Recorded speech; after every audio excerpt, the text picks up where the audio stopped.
Juan 11:35. Y así lo que vamos a leer es como se llama y se titula el sermón de hoy. El sermón de hoy se titula, como dice Juan 11:35, Jesús lloró. Jesús lloró. Ayúdenme a orar para que el Señor nos hable hoy. Padre, gracias porque nos permites reunirnos. Tú dispones todo, Señor, para que hoy podamos estar aquí como iglesia. Es un privilegio, Padre. Ayúdanos a poder enfocarnos, Señor, en que esto, reunirnos, es parte de lo que tú quieres para nosotros, como un medio de gracia. Bendice este tiempo en la palabra. Háblanos, Señor. Toca nuestros corazones.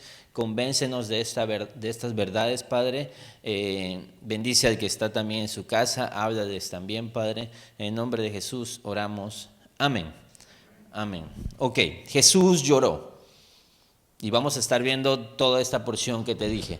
Pero ese es como uno de los versículos más, es el versículo más corto de la Biblia, pero también creo que hay tanta riqueza y profundidad en esa frase de Jesús lloró. Y hoy vamos a estar viendo mucho de eso.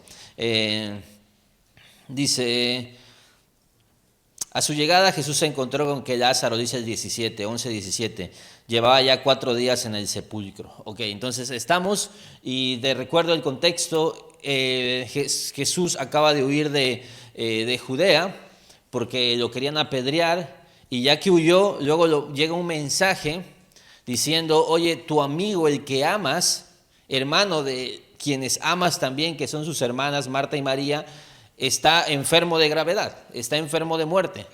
Y Jesús menciona y dice, esta enfermedad no es para muerte, sino para la gloria de Dios. Y no atiende al llamado para ir a curarlo, sino que dice el texto, y decía, cuando se enteró de esto, decidió quedarse. Es decir, la decisión de amor de Jesús, veíamos la semana pasada, fue no ir a sanar a Lázaro, porque él tenía algo más importante que la sanidad para esta familia y para nosotros también. Quería enseñarnos algo más importante que un milagro de sanidad, y quería enseñarnos cómo su amor a veces incluye el sufrimiento, incluye que nos diga que no, porque es donde podemos conocerle y verle claramente. Dice San Juan 3:16, porque de tal manera amó a Dios el mundo que ha dado a su Hijo único, para que todo aquel que cree en Él no se pierda, mas tenga vida eterna. Entonces, la muestra del amor de Jesús culmina en la vida eterna. ¿Sí? Es una manera de resumir cuánto nos ama. Bueno, nos ama para darnos vida eterna, y eso incluye, por supuesto, su sacrificio. Juan 17:3 nos dice qué es la vida eterna. Dice Juan 17:3, esta es la vida eterna, que te conozcan a ti, el único Dios verdadero, y a Jesucristo, a quien has enviado. Eso es la vida eterna, y la vida eterna comienza aquí. Comienza ahora. ¿Y cómo comienza? Conociendo a Jesús. Conociendo a Jesús. Y ese dice, ¿sabes qué? A través de esta enfermedad, Marta y María, Lázaro, a través de esta enfermedad van a conocer la gloria de Dios. Por eso Juan, que estuvo ahí, que presenció todo esto, vimos su gloria, dice al inicio de su evangelio. Y vimos su gloria. Él pudo experimentar y ver todos estos destellos de la gloria de Cristo. Dice Juan 14:21, porque ya vimos, vida eterna es conocerle, vida eterna es su amor. Y mira, Juan 14:21 dice, el que tiene mis mandamientos y los guarda, es el que me ama. Y el que me ama será amado por mi Padre. Y yo lo amaré y me manifestaré a él.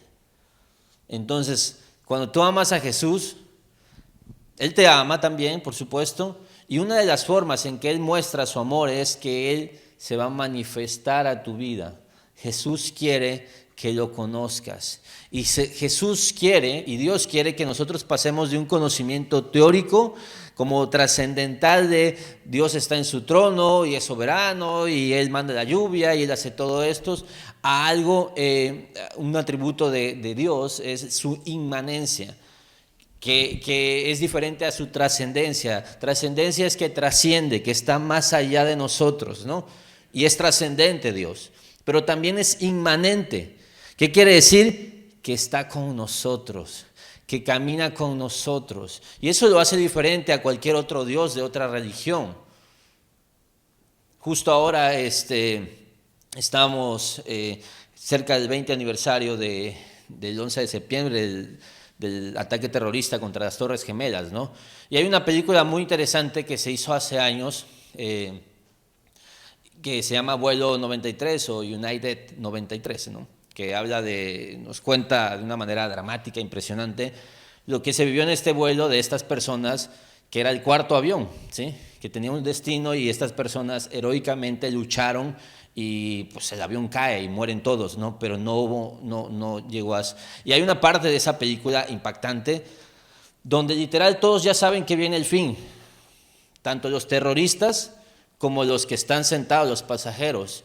Y en esa parte, justo les digo porque justo la acabo de repetir, Paul Greengrass se llama el director, y empiezan todos a orar.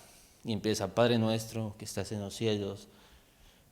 Pero están orando también los terroristas, porque ellos están orando a su Dios y ellos están a punto de entregar una ofrenda a su Dios. Y están orando las personas, Dios, perdónanos, Dios esto. Y todos se están encomendando a Dios. ¿Pero a qué Dios? Por supuesto, estos terroristas tienen en su mente que están ofreciendo un sacrificio a su Dios, un Dios falso, un Dios trascendente, un Dios que no ha estado con ellos, acompañándoles, porque este Dios no les haría eso y no haría eso. No incitaría a nadie a atacar de esa manera y matar a miles de personas.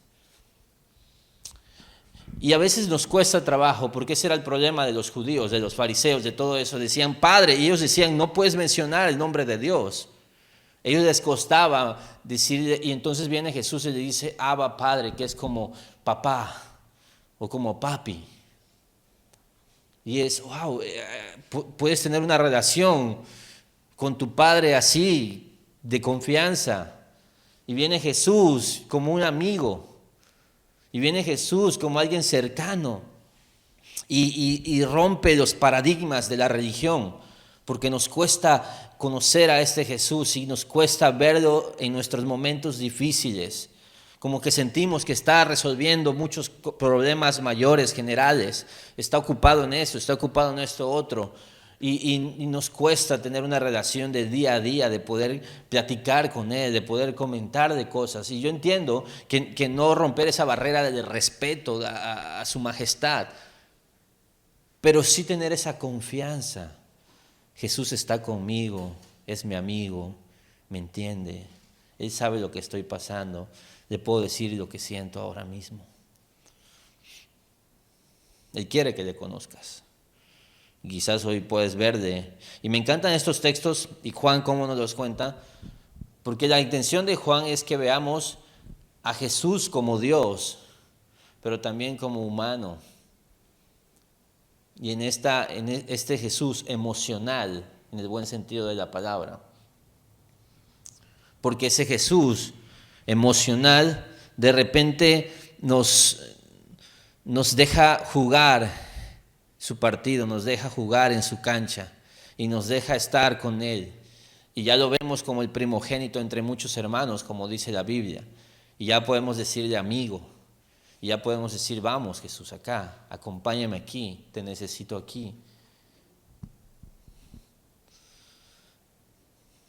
Y la meta es que salgas de aquí, por supuesto, con esperanza en la resurrección, porque aquí va a mencionar uno de los yo soy, el quinto yo soy, que es yo soy la resurrección y la vida. Y que salgas con esa esperanza, pero también con la esperanza de que en lo que llegue a esa resurrección, Jesús va a estar contigo y te entiende y sabe lo que sientes y lo que piensas y no le es oculto a Él. Y esa es la relación que experimentaron los apóstoles con Él, que no podían ocultar lo que sentían y Jesús comprendía. Cuando Pablo estaba encarcelado, o más bien lo tenían preso y todavía no podía llegar a Roma, dice la Biblia que el Señor se le acercó y le dijo, no temas.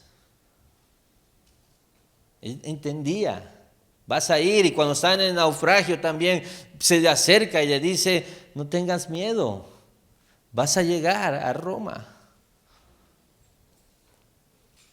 Y Él seguramente, aunque tú no se lo hayas pedido, muchas veces ha llegado contigo cuando tú sentías esto o aquello, porque Él conoce lo que hay en ti incluso mejor de lo que tú puedes conocerlo. Y entonces llegó Jesús y Lázaro llevaba ya 4 días en el sepulcro. Ahora, se entiende que cuando Jesús se entera, decide emprender su regreso o ir a visitar a esta familia. Cuando se entera que murió, cuando se enteró que estaba muerto, entonces él decide y dice, ok, ya voy a ir. Y hay 3 días de viaje. Lo que nos deja algo claro. Le habían avisado quizás un día antes. Entonces, aunque Jesús hubiera decidido, en el momento en que le dicen, Lázaro está enfermo, hubiera decidido ir a ese lugar, no hubiera llegado a tiempo, humanamente hablando, ¿no? Porque son 3 días. 3 días que duraba el viaje. Entonces, bueno, muere, 3 días de viaje, llega al 4.º día. Ahora, es interesante que había una tradición rabínica no bíblica, quiero aclarar, la Biblia no enseña nada de eso, pero había alguna tradición, alguna creencia de que cuando moría un judío, por ejemplo, su alma rondaba como 3 días ahí. Entonces, después de esos 3 días, y llega Jesús justo al 4.º, donde incluso las personas podían entender, no, ni siquiera su alma estaba allá. Para hacer como más enfático el milagro que tú y yo sabemos, que no lo vamos a ver exactamente hoy ese milagro, pero tú y yo sabemos que Jesús resucitó a Lázaro. Y Lázaro salió literal vendado. No me preguntes los detalles, si ya estaba descompuesto, pero estaba muerto. Y ya era el 4.º día. Y de hecho me encanta que Jesús dice, ¿saben qué? Vete, Lázaro, no te quedes aquí, no te quites las vendas aquí. No sabemos si ya había algo ahí. No sabemos cuál era el estado, o si fue un estado como antes de la muerte. Esos detalles son como preguntas que para los morbosos, ¿no? Que somos todos nosotros. Y seguramente espero que el Señor te quite ese pensamiento ahora y no te confunda toda la predicación pensando, googleando, ¿cómo resucitó Lázaro? Dice, Betania estaba cerca de Jerusalén, como a 3 kilómetros de distancia, y muchos judíos habían ido a casa de Marta y María a darles pésame por la muerte de su hermano. Está muy cerca, está a 3 kilómetros, no es nada. ¿Sí? Yo vivo más lejos de lo que está, o sea, está caminando pues. Hasta te preguntas si no sería el mismo lugar. Bueno, a 3 kilómetros afuera. ¿Sí? Como si tú empezaras a contar, yo siempre digo, yo vivo en las afueras de Villahermosa, ¿no? Y alguien piensa que afuera, y platicaba con alguien otro lado y me decía, es que para mí que digas afueras se refiere a media hora. No, sales de Villahermosa y a 5 minutos estoy yo. Sigue siendo Villahermosa, pero me refiero al periférico. Y así sería algo aquí, ¿sí? 3 kilómetros fuera de los límites, ¿no? Que no es nada tampoco. Y eso obviamente hizo que fueran, porque eran una familia seguramente conocida, y era la tradición, ir a endechar, ir a acompañar a las personas. Cuando Marta supo que Jesús llegaba, fue a su encuentro, pero María se quedó en la casa. Jesús no llega directamente a la casa, parece ser que se queda ahí cerquita por donde está el sepulcro. Señor, dice el 21, le dijo Marta a Jesús, si hubieras estado aquí, mi hermano no habría muerto. Pero yo sé que a una hora Dios te dará todo lo que le pidas. Si lo lees así, pues son letras, son palabras, ¿no? Ahora, tú puedes leerlo enojado. Señor, si hubieras estado aquí, mi hermano no habría muerto. Tú dices, está enojada, ¿no? O puedes, como clamando, Señor, si hubieras estado aquí, mi hermano no habría muerto. Cuando vamos a los textos tenemos esa limitación, ¿no? Es como cuando mandas algo por WhatsApp, ¿no? O sea, me está regañando, está bravo, está contento. Por eso a veces es difícil hablar por WhatsApp. porque la gente puede interpretar, y si pones mayúsculas, pues me está gritando, ¿no?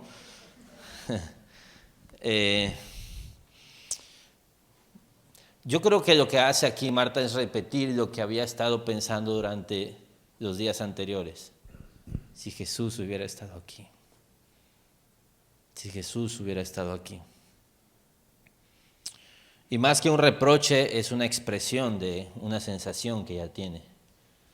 Porque no está enojada con Jesús. Simplemente está diciendo una verdad. Y lo está expresando como su amigo. Como alguien que la va a escuchar y la va a entender. Eso es lo que siento, Jesús. Y creo que la sensación de ver a Jesús ahí como era la única esperanza de mi hermano. Ahora, y te digo esto ¿por qué? Porque de alguna manera Marta, Lázaro murió al día siguiente que se le fue a decir que llegó el mensaje, ¿no? El mensaje llegó, Lázaro está enfermo y al día siguiente murió Jesús. Y entonces Marta ya sabe que Jesús no pudo haber estado ahí. Ella sabe que Jesús podría haber sanado, porque sanaba personas. La hija del centurión ni siquiera estaba ahí.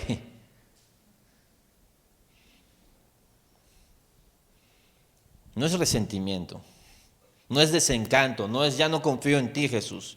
No es me traicionaste, Jesús. Es una expresión de dolor. Y es la expresión de, sé que eres el Señor, tú ya has estado ahí seguramente, sé que eres el Señor, no te voy a dejar de adorar, simplemente tu decisión no me encanta. Y se lo expresas, igual y no esperando explicaciones, sino simplemente consuelo. Ayúdame a descansar en tu voluntad.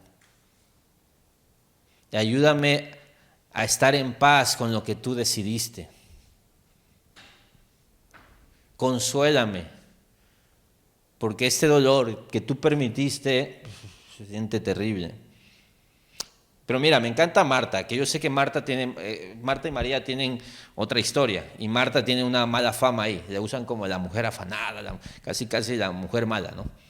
Porque ponen a María, ¿sí? Y es algo que se usa mucho a las mujeres. Y es cierto, hay otro relato donde dice la Biblia que María escogió la mejor parte, que era estar con Jesús. Pero aquí, Marta, mis respetos, porque dice algo interesante. Si hubieras estado aquí, mi hermano no habría muerto, pero yo sé que aún ahora Dios te dará todo lo que le pidas. Ahora, el mensaje le había llegado quizás hace 2 días, y el mensaje que le había llegado, lo que dijo Jesús, ¿te acuerdas?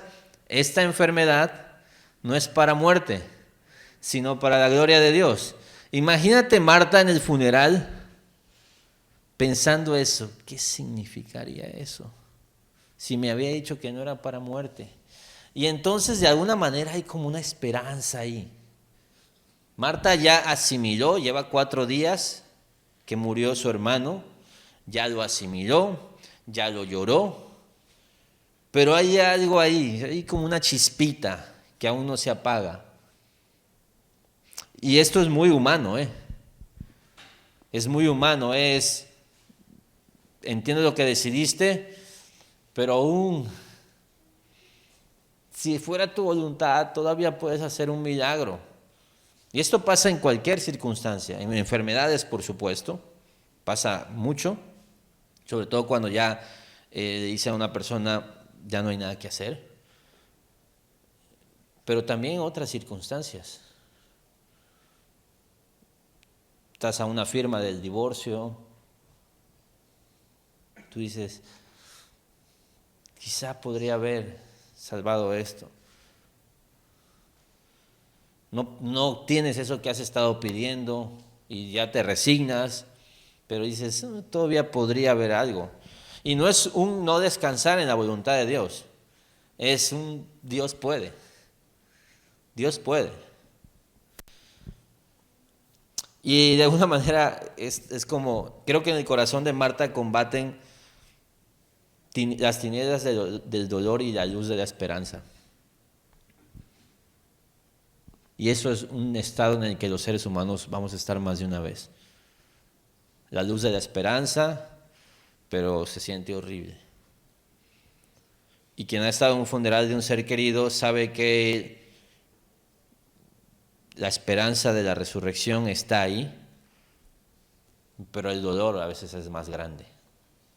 Casi siempre es más grande. Y esa esperanza yo la sé, yo la tengo. De hecho es lo que me ayuda a no volverme loco. Pero el dolor ahí está. Y es esta como dicotomía, ¿no? Y es esta doble realidad en la que estamos los seres humanos. Confío en que Dios provee, ¿no? Pero es que igual el desempleo está canijo. Y estás ahí. Entonces es un corazón conmovido. Es lo más profundo. Es uno de los sentimientos más fuertes que alguien puede tener, la pérdida de un ser amado. Y Jesús le dice, tu hermano resucitará. Y Marta le contesta, yo sé que resucitará en la resurrección, en el día final. ¿Ves como que dice como que le cuesta trabajo decir y creérsela, pues? Como que no me vaya a ilusionar, pues. No vaya a ser que Jesús esté hablando, porque yo creo que sí lo puede hacer. De hecho, se me hace que podría hacerlo, pero me da pena hasta decirlo. Me da miedo hasta expresarlo. Mejor me someto a su voluntad. Mejor decido seguirle. Mejor voy con lo que él decidió. No voy a ese sentimiento, mejor lo apago. Y ahora, y dice, yo sé que resucitará en la resurrección, pero sabes, casi todo judío creía en la resurrección de los muertos. Porque era algo que en el Antiguo Testamento se menciona muchas veces. Pero aparte Jesús ya lo había dicho en el capítulo 5 de Juan. Entonces, de alguna manera, estamos hablando de una mujer que acaba de perder a un ser amado, con sentimientos muy, muy profundos, como decimos ahora, sentimientos encontrados, pero es una discípula de Jesús.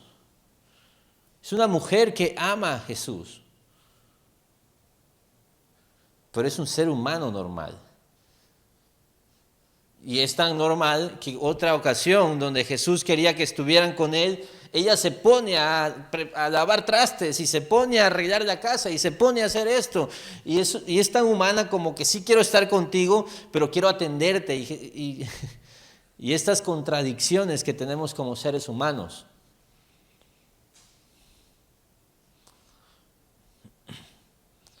Por eso quiero llevarte a la realidad de que Jesús sabe con qué clase de gente trata. Jesús sabe quiénes son sus hermanos, quiénes son sus amigos. Y Jesús no se sorprende cuando Adrián Capitán le dice una cosa y hace la otra, porque ya me conoce. Desde antes de que yo naciera, ya me conoce. Y no solo me conoce, así me ama. Así me ama. Entonces Jesús le dijo, yo soy la resurrección y la vida. El que cree en mí vivirá, aunque muera. Y todo el que vive y cree en mí no morirá jamás. ¿Crees esto? Que si hay 7, yo soy. Este es el quinto. Vimos ya, yo soy el pan de vida, en Juan 6:35. Yo soy la luz del mundo, en Juan 8:12. Yo soy la puerta, en Juan 10:9. Yo soy el buen pastor, en Juan 10:11. Yo soy la resurrección y la vida. Luego vamos a ver en Juan 14:6, yo soy el camino, la verdad y la vida. Y por último en Juan 15:5, yo soy la vid. Y me gusta mucho. Y es quizás el que se expresa en un momento más crítico, la hora de la muerte. Yo soy la resurrección y la vida. Me encanta. Primero resurrección, porque la resurrección abre la puerta a la vida inmortal como tal, a la vida plena. Y luego explica qué significa eso. Todo aquel que cree en mí, aunque muera, vivirá. Y luego dice, y todo aquel que vive y cree en mí, no morirá jamás. Eso es como un paralelismo, es una figura idiomática. Y un paralelismo se llama sintético, donde la segunda frase enfatiza y da más fuerza a la primera. La primera es, el que cree en mí, aunque muera, vivirá. Y esto creo que es una esperanza para los que ya murieron. El que ha creído en mí, aunque muera, vivirá. Y es una esperanza para todos nosotros que hemos perdido seres amados. Están vivos. Están vivos. O sea, más vivos que nosotros. Pero también hay una esperanza para los que están en el valle de sombra de muerte. Porque dice, el que vive y cree en mí, no morirá jamás. Uno es para los que ya murieron, ¿no? Pero este es para los que estamos vivos. Y cuando dice vive y cree, la palabra creer es cree permanentemente. Sería como decir, el que vive creyendo en mí, no morirá jamás. Entonces la esperanza para nosotros es que no vamos a morir. Y por supuesto, habla de un sentido espiritual. O sea, es difícil que como que nos caiga el 20, es que no voy a morir jamás. Y por supuesto, todo lo que nos cuesta más trabajo es los afectos que tenemos en esta vida. Porque sí, obviamente, yo no me quiero morir. Tú dices, no, pero el vivir es ganancia, el morir es ganancia. Yo puedo decir, el vivir es Cristo, pero también el vivir son mis hijos. ¿Para qué te engaño? El vivir es mi esposa. Y sí, sí quiero, pero todavía no. Y creo que como no hemos visto no nos ha quedado tan claro cómo va a ser vivir de esa manera, sentimos que está más padre esta vida, ¿no? Los que ya se enteraron, dice la Biblia, no tienen memoria de lo que ya pasa aquí abajo, porque si no se la pasarían diciendo, ilusos, que se aferran a esas cosas. ¿Por qué lloran por esto? ¿Por qué lloran por lo otro? ¿Por qué se afanan por esto? No saben lo que les espera. Pero no, ellos están allá en gozo. Si Dios le diera 5 minutos de pensar en acá, no. Se afanarían, pero no. Nosotros estamos acá lidiando con la realidad de que sí lo creo, pero mi vida muestra a veces algo diferente. Entonces no solo hay esperanza para el día de la muerte, sino esperanza para vivir en la realidad de que vamos a morir todos. Vamos a morir. Pero hay esperanza de inmortalidad. Entonces, pero Jesús le dice, yo soy la resurrección y la vida, le expresa esto y le pregunta, ¿crees esto? Y esa pregunta es muy interesante porque viene después de decir, el que cree, ¿crees esto? Haz esa pregunta tú, no me contestes. ¿Creo eso? Mira lo que contesta doña Marta, mis respetos para doña Marta.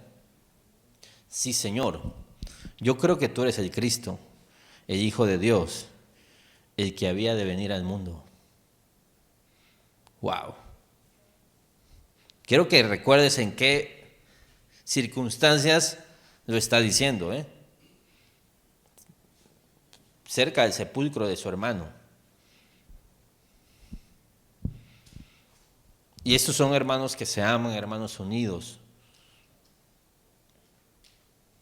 Es casi heroico. Obviamente lo que acaba de decir Jesús, creo que afirmó su fe. Pero su hermano sigue muerto.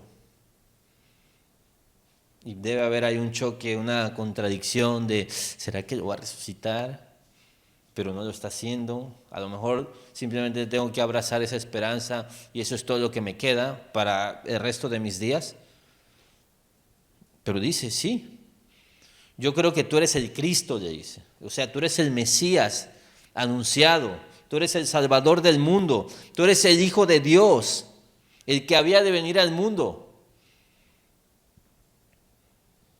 Juan el Bautista dijo alguna vez, he aquí el Cordero de Dios que quita el pecado del mundo.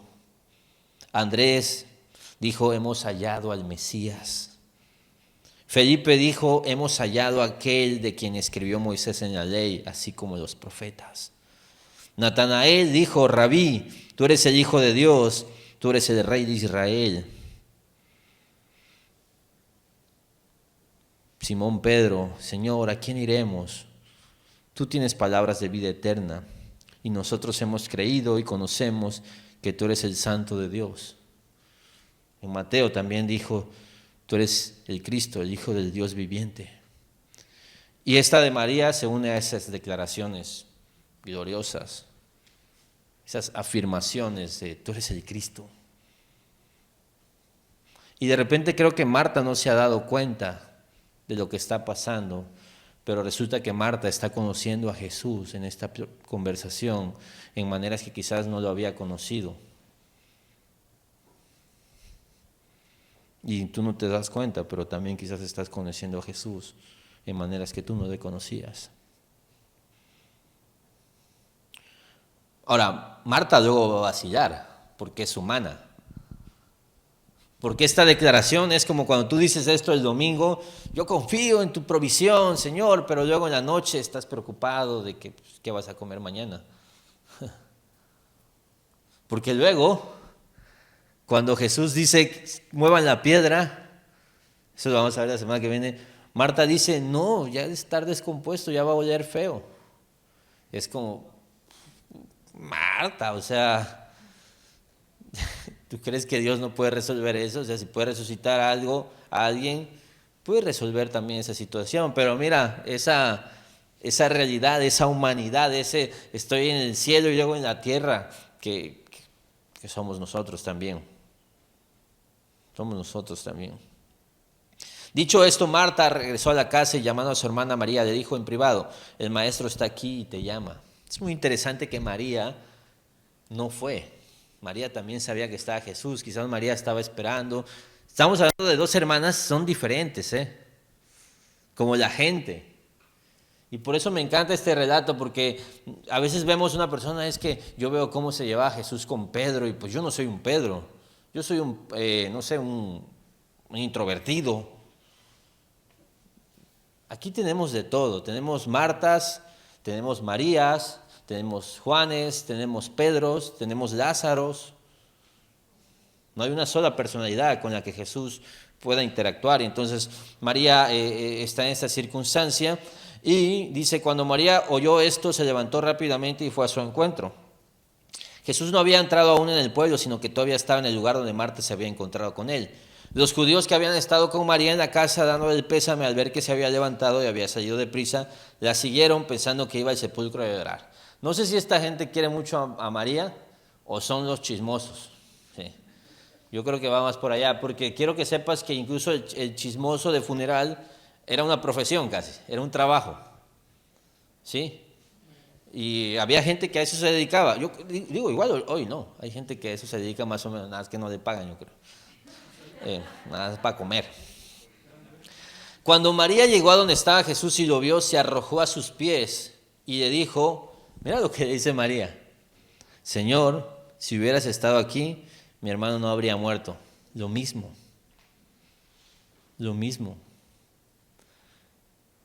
Y quizás tú no vas a estar en esa circunstancia de ir a Jesús, pero estoy casi seguro que ya pasó o que va a pasar cuando estés en el funeral de un ser amado, te pasa fugazmente o se queda un buen rato. A veces es fugaz y a veces es de días. La sensación de podrías haber hecho algo más. Podrías haberlo resuelto. No enojado, Digo, hay gente que sí se enoja. Hay gente que reniega de Dios. Hay gente que se aparta de Dios, por supuesto. Pero hijos de Dios que aman a Dios, no estamos enojados, simplemente tenemos esa sensación ahí que me estorba, que me hace ruido, me incomoda. Si hubieras estado aquí, mi hermano no habría muerto. Es el mismo pensamiento, ese dolor, esa frustración de que había una posibilidad.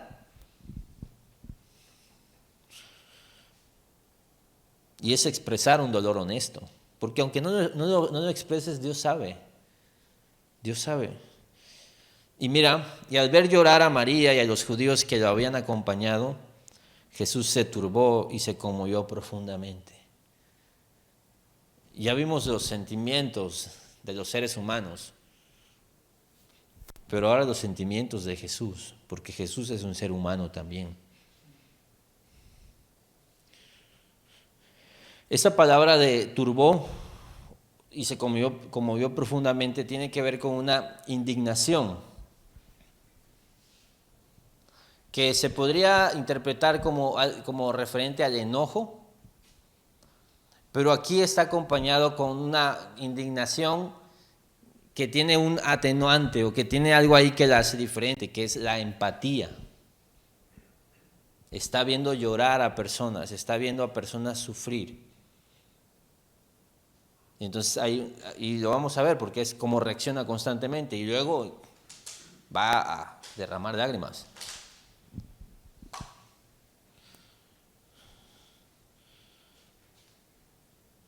¿Qué es lo que piensa Jesús de nuestro sufrimiento? ¿Se duele? ¿Le da tristeza? También se enoja. ¿Y qué le enoja a Jesús de la gente a la que Él ama? Porque su ira, dice la Biblia, de Tesalonicenses, dice Pablo, nosotros no fuimos puestos para ira. Dios no va a derramar nunca ira sobre nosotros. Ahora, Dios sí se puede enojar con nosotros, en cierto sentido. Pero ¿cuál es ese enojo? Un enojo que viene acompañado con el amor.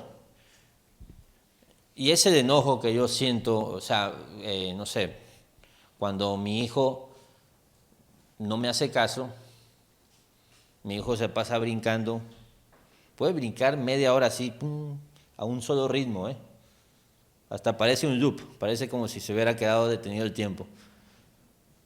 Y ya, pero cuando empieza a brincar de un mueble a otro, no, te vas a caer. Y ya mi hijo se ha caído. A una vez les conté que se rompió la nariz. No se la rompió, se la golpeó fuerte. Y la sangre y todo.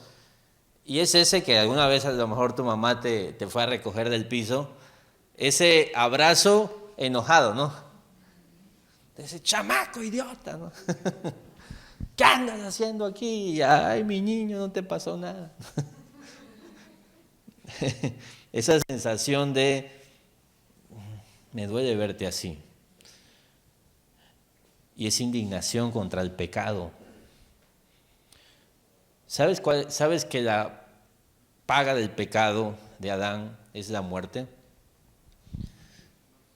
Y Dios no se complace, dice la Biblia, en la muerte ni del impío. Dios no disfruta la muerte. Dios odia la muerte, tanto que envió a su Hijo a vencer a la muerte. Y creo que Dios le enoja en nuestras decisiones, las tonterías que hacemos, y ese sufrir con nosotros también va acompañado de indignación. Ay, Jerusalén, Jerusalén, dijo una vez, cómo te quiero, pero cómo la riegas. Ay, Adrián Capitaine, te dije que no fueras por ahí. Pero como es un buen padre, no nos abandona, no nos da la espalda, sino que se duele con nosotros. Cuando el pecado te hace llorar, cuando perdiste cosas que amabas, Él te entiende. Y véase la muerte. La muerte Es algo que a Dios no le gusta.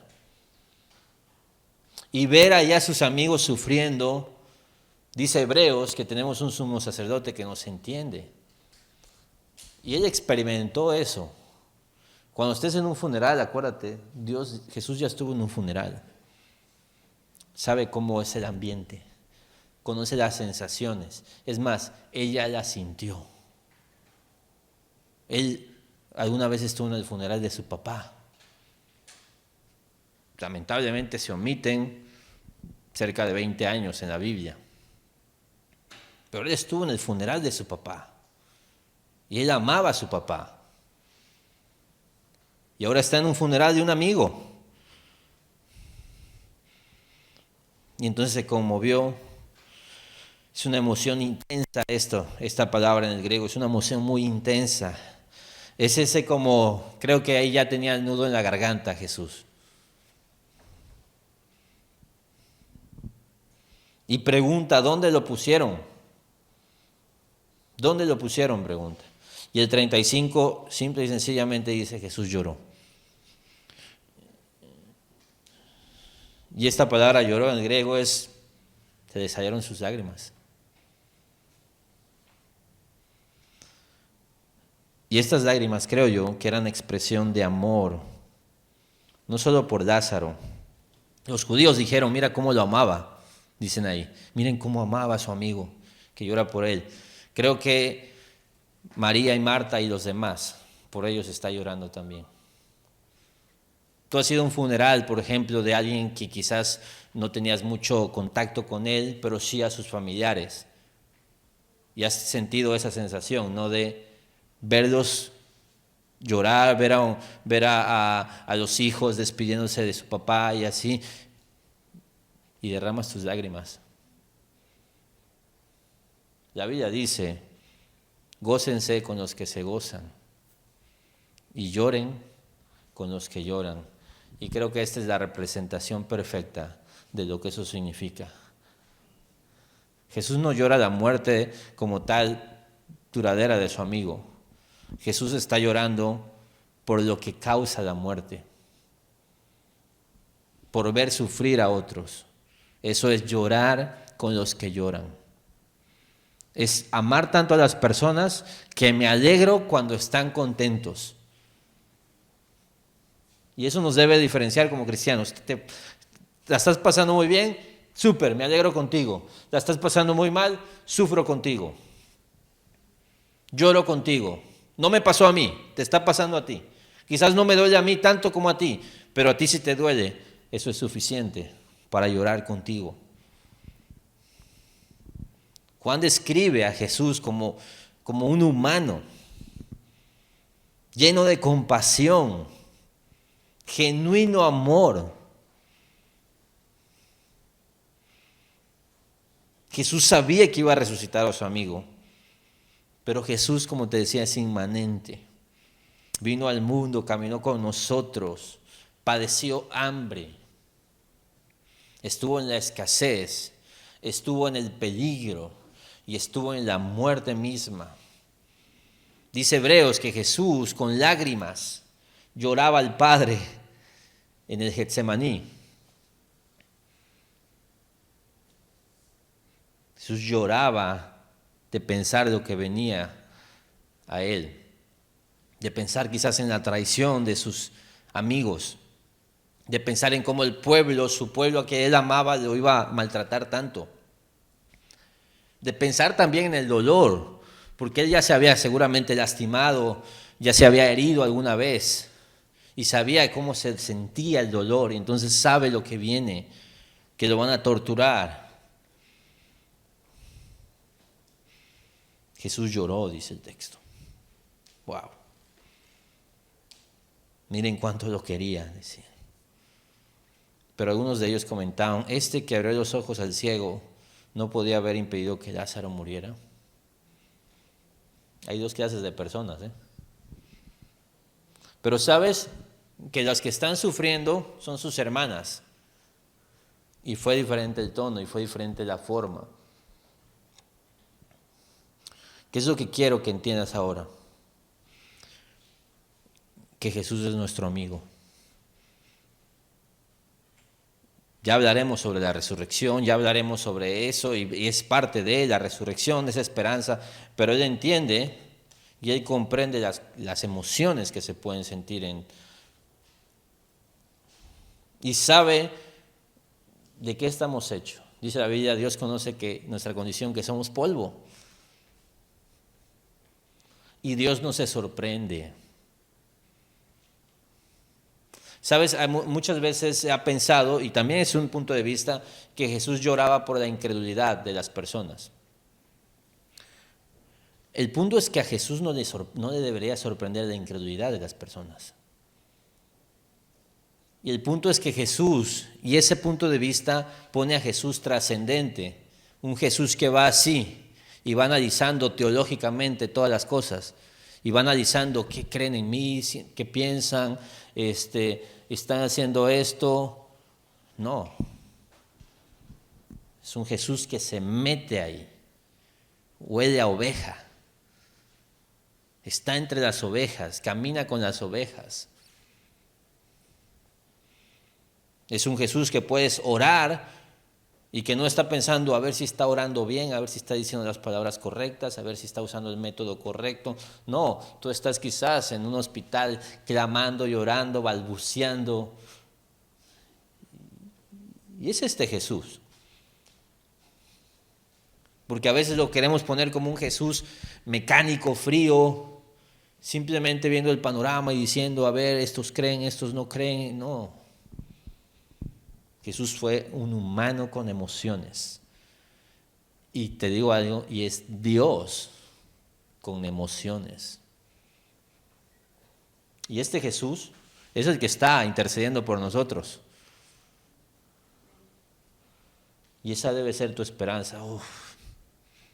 Y no para justificarte, no para justificar tus locuras y tus temores, sino para cuando vayas y pidas perdón, puedas decir, gracias porque no me abandonas, gracias porque estás conmigo. Y en el momento de dolor también, no tengas miedo de expresarle a Jesús lo que sientes, no tengas miedo de llorarle a Jesús. Jesús puede llorar contigo. No solo llorar por ti, llorar contigo. Es real, puedes acudir a Él en tiempos de angustia y ya seguramente lo has experimentado.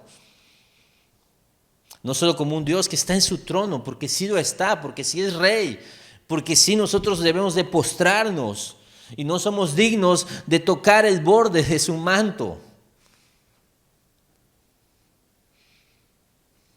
Pero aunque nosotros vayamos a Él, Él nos dice, levántate.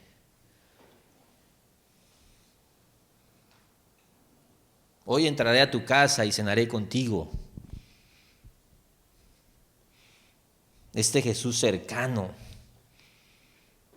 nuestro abogado, pero un abogado que no está ahí, le mando los informes, no, va con nosotros, va con nosotros.